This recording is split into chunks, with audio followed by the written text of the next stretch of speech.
Hello folks, this is Aditya Najha from InspiredToRise.com and this is the Vivo S1 Pro.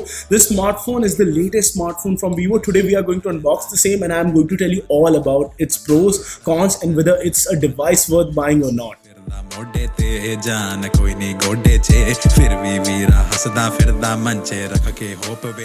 So guys, let's first start with an unboxing for the Vivo S1 Pro. This smartphone comes in two different colors. I had the blue and purple gradient color, and inside the box the first thing that you'll find is the TPU cover for this one, which is like this, and it might get yellow over a long period of usage. You also get the documentation warranty card on the inside along with the SIM tray ejector tool. Inside you also get the smartphone which comes with a pre-applied screen protector, and you get an 18-watt fast charger for this one which supports dual engine fast charging, which means that you will be able to charge a smartphone really fastly. And apart from that, if you talk about few other things that you get on the inside, you also get the USB Type-C cable on the inside along with earphones.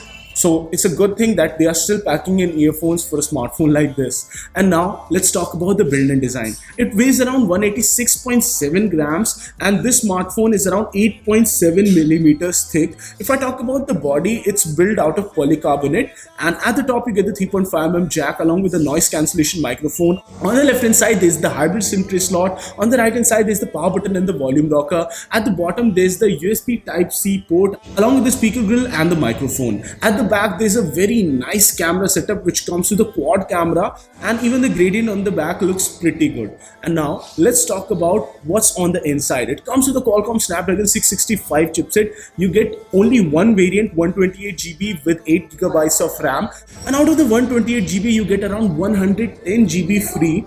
It also comes with dual band Wi-Fi, Bluetooth 5.0, has GPS with GLONASS support which is really fast, and if you're somebody who needs this smartphone for a lot of different things like gaming, etc., it comes with almost every sensor which is required for a great smartphone experience. Its internal storage speed is around 500 megabytes per second, so that means that it comes with really fast storage on the inside. And if I talk about few other things, the Antutu benchmark score was around 1,87,000, which is quite good considering the fact that the Snapdragon 665 is not really hard hitting chipset. And let's talk about the gaming performance. If you're somebody who's going to game a lot, you'll be slightly disappointed because of the fact that the Snapdragon 665 is able to run games like Grand Theft Auto San Andreas on max settings. You can play a game like PUBG on smooth and high settings. There's no extreme frame rate option in there, and if you're somebody who's going to use GFX tool, you might be able to get that 60 FPS extreme frame rate option on PUBG. A game like Call of Duty can be played on low settings with ease on the smartphone without any lag or hiccup. If I talk about the battery on the inside, it comes with a 4500 mAh battery which can last easily 1 to 1.5 days, and the 18-watt fast charger bundled on the inside charges it really quick, so that's not a problem at all.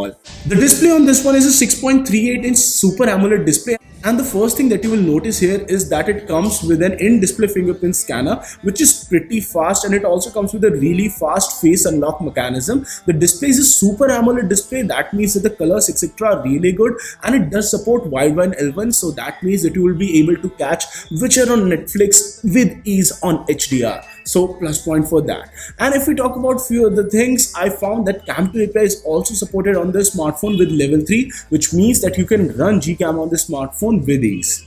Talking about the OS experience, it comes with FunTouchOS 9.2, which is really fast now. They have worked on this since a long time, and now the FunTouchOS, which comes with multi-turbo mode, and it also comes with the pre-built dark mode and a lot of other good stuff. So I find that the experience has become pretty good by now. There are some pre-bundled bloatware applications, but you can always uninstall them, and none of them are hard-coded, so that's a plus point for the smartphone. And now let's do a sound check.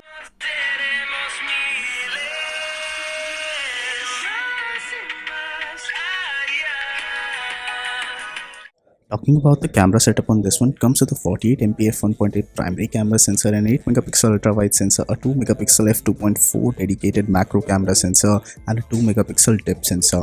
It also has a 32MP selfie camera, and it only supports Full HD video recording on both the front as well as the back cameras. I found that the video quality was good enough, and it also comes with support for electronic image stabilization, which can be seen in the main sensor. The selfies were exceptional as always because that's one of the forte of Vivo smartphones. All of the camera sensors were good enough in daylight, but the ultra-wide sensor, owing to its f2.2 aperture, wasn't that great in low light conditions. The dedicated macro sensor also shoots some really interesting images, and I found in my time with this device that the colors etc. really popped out on almost all of the images. The added plus point here is that you can also install Gcam on this one and get even better dynamic range out of a lot of photos. So camera quality etc. is quite sorted on this smartphone. The Vivo S1 Pro comes in only one 128GB version for India, and this smartphone would retail for a price of 19,990 rupees. For such a price, it does offer a good camera experience, great battery life, and a stable OS experience, but it does lack in performance. And if you're somebody who's looking for raw performance, there are plenty other better phones out there. But if you still like the Vivo branding and the kind of camera quality that it does offer, you can always go for this one. So guys, this was it for this video. In case you like this one, don't forget to smash the thumbs up button and do subscribe to Inspire to Rise for more awesome tech videos like this one. And guys, no matter what you do, stay inspired to rise. ਢੁੱਲ ਗਿਆ chemical X ਵਾਦੂ mummy ਮੈਨੂੰ ਆਖਦੀ ਬੇਟਾ ਸਾਧੂ ਮਨ ਮੇਰਾ ਜਿਵੇਂ ਮੈਂ ਕੰਮ ਮੁਕਾ ਦੂੰਗਾ